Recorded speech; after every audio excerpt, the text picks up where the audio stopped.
સુરતમાં હની ટ્રેપના આરોપીઓનું સરઘસ કાઢવામાં આવ્યું અને તમામને કાયદાનું ભાન કરાવવામાં આવ્યું। બે મહિલા સહિત ચારે આરોપીઓએ રેસ્ટોરન્ટના માલિકને હની ટ્રેપમાં ફસાવી આત્મહત્યા કરવા માટે મજબૂર કર્યા હતા।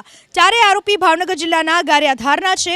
ગુનો નોંધાતા ચારે આરોપીઓ પોતાના વતનમાં ભાગવાની ફિરાકમાં હતા। ખાનગી બસમાં સવાર થઈ ચારે આરોપીઓ પોતાના વતન જઈ રહ્યા હતા।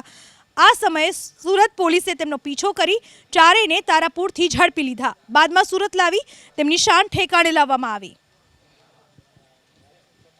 કામ કરતા એક લેડી અને એના પતિ તેઓએ આ યુવતીએ મરણ જનારને પોતાના પ્રેમમાં ફસાવી અને ભગાડી લઈ જઈ અને તેની પાસેથી અવારનવાર પૈસા પડાવી અને 5 લાખ રૂપિયાની માગણી કરી અને એક્સટોર્શન કરવા અંગેની તેમજ આ એક્સટોર્શનની માગણી અનુસંધાને મરણ જનારે પોતે તાપી નદીમાં ઝંપલાવી અને આપઘાત કરેલો, જે બાબતે મરણ જનારના પત્નીએ વરાછા પોલીસ સ્ટેશનમાં ફરિયાદ નોંધાવેલી। વરાછા પોલીસે